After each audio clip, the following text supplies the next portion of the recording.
Mucha atención Colombia, Gustavo Petro denuncia una alianza macabra entre la corrupción política y militares retirados que cometieron atrocidades cuando estaban en el ejército, para intentar que la Fiscalía General de la Nación no quede en manos de alguien que pueda desenvolver sus crímenes y hacer justicia, porque como sabemos hasta ahora la Fiscalía les ha servido antes en muchas ocasiones es como refugio, como escudo para criminales de cuello blanco.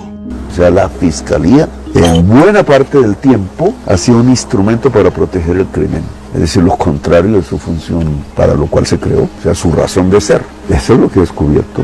Es el instrumento preferido de las organizaciones criminales para guarecerse. Pero ahí dentro hay mucha gente muy valiente, porque ese es un mundo de decenas de miles de personas. Entonces hay gente valiente. Y hay gente que ha dado peleas. En serio, vamos a escuchar lo que va a decir Gustavo Petro aquí con especial conciencia, porque esto es muy preocupante si entendemos que la Jurisdicción Especial para la Paz envió a la Fiscalía al menos 17,000 procesos. Dios mío, 17,000 casos de personas que propiciaron la fecundación de la guerra en los territorios, que son responsables directos de la violencia y que deben ser investigados por el ente judicial. Pero nos encontramos con la absurdidad de que el Estado no quiere juzgarlos. ¿Qué?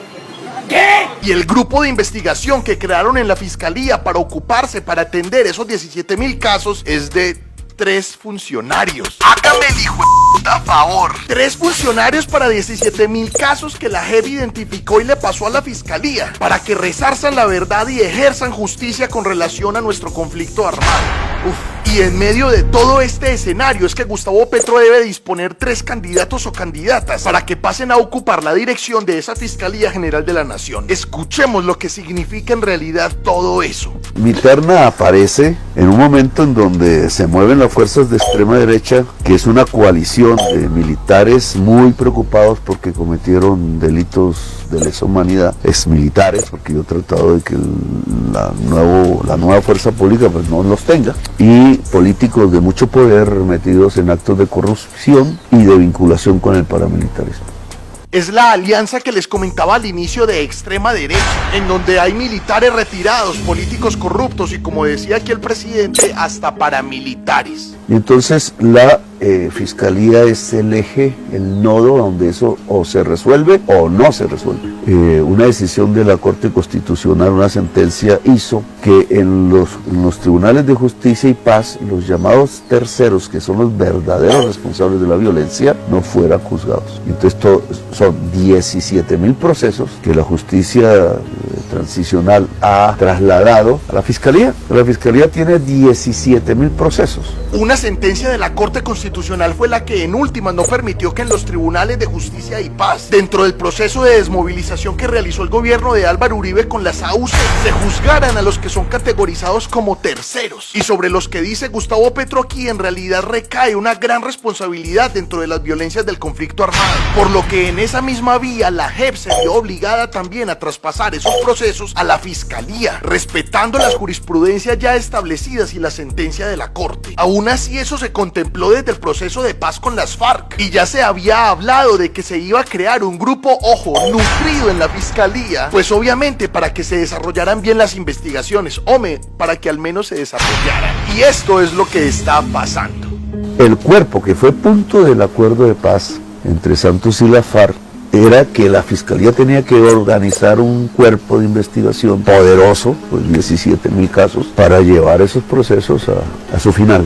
Hay 3 funcionarios al frente de los procesos. Se llama sistema de observación, eso tiene un nombre ahí de los que se inventan. ¿Qué es lo que están haciendo? ¿Qué es lo que está pasando? Es de nuevo la misma historia que yo descubrí con Luis Camilo Osorio. Eso puede ser con o sin el fiscal general. La terna y la Corte sabe que tiene que tomar una decisión y esa decisión debe pensarla bien. Tiene el perfil, o esa es la idea con la que la hice, de garantizarle a la sociedad colombiana que designen a quien designen, se garantiza que la Fiscalía deja de ser un instrumento del crimen. 3 funcionarios para 17.000 procesos y uno no sabe si reír o llorar. Pero sí necesitamos lograr en Colombia que la fiscalía no siga siendo la guarida del crimen, que no siga funcionando es precisamente en contra de la razón por la que se originó y se creó.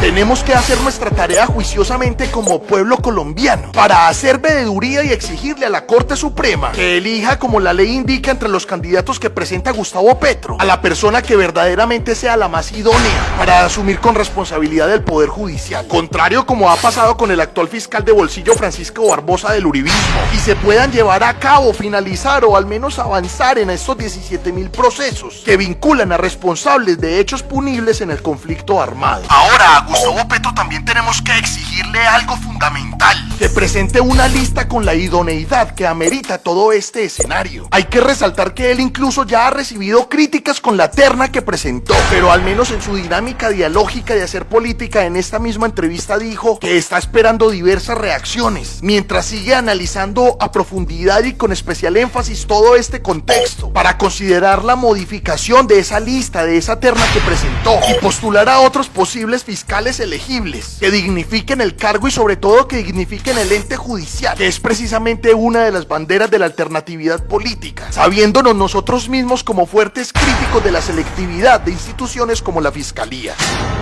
Aún así, aquí hay algo que no podemos obviar, y es el papel de los medios tradicionales de comunicación en la aclimatación de la opinión pública. Conociendo la trapera forma en cómo los medios tradicionales están ejerciendo su tratamiento periodístico de la información con relación al gobierno nacional, no sabemos ni siquiera cuál es el siguiente dardo que van a lanzar con este tema, con el fin de unirse a esa alianza macabra que mencioné al inicio de este video, y por supuesto minar la elección del nuevo fiscal, solamente para ejemplificar esa persecución mediática que además ya todos la conocemos. Como diría el mismo periodista tradicional deportivo Iván Mejía, una campaña completa de desprestigio. Solamente para ejemplificarla basta con escuchar historias como la que Gustavo Petro va a contar aquí, cuando en el 2020 le habían diagnosticado un carcinoma en el estómago por allá en Cuba, y hacerlo público, él mismo dice, fue un completo error por como todos los medios empezaron a atacarlo.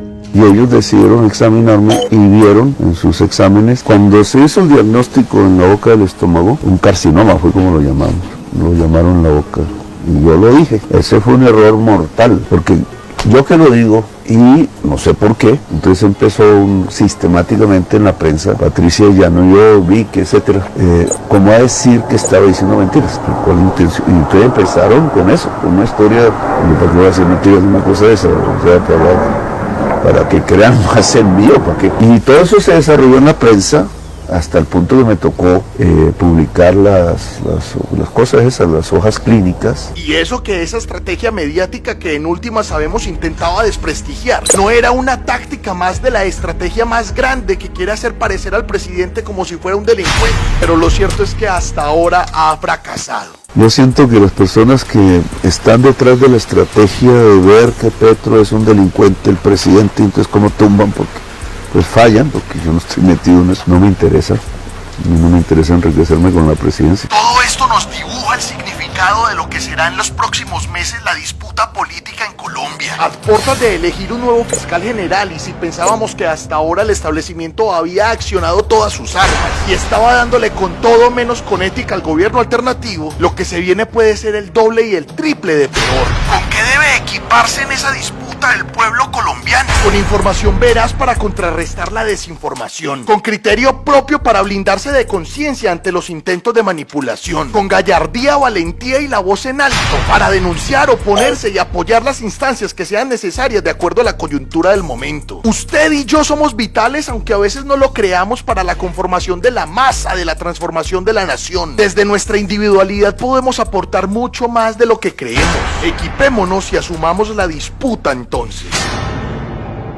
¿Qué piensa usted de todo lo que hemos dicho en este video? ¿Cuál cree que puede ser el futuro de una instancia fundamental, un órgano del Estado imprescindible como la Fiscalía General de la Nación? Hasta ahora, ¿usted cómo vio el trabajo del fiscal Barbosa? ¿Qué opina de esa alianza que están denunciando? Lo que pretende es entorpecer el nombramiento de nuevos fiscales, que puede por fin avanzar en procesos como los miles que mencionamos y que a ellos los perjudican porque son autores intelectuales. Muchas gracias por apoyar a la comunicación alternativa y a Cofradía para el Cambio.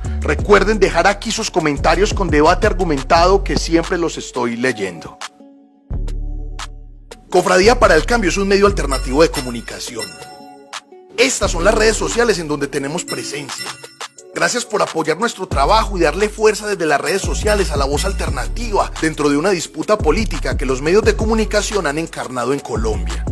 Este tipo de páginas deben seguir proliferando en el país. Anímese y haga su videíto, dé su propia opinión en redes sociales, exprese su punto de vista con libertad y respeto.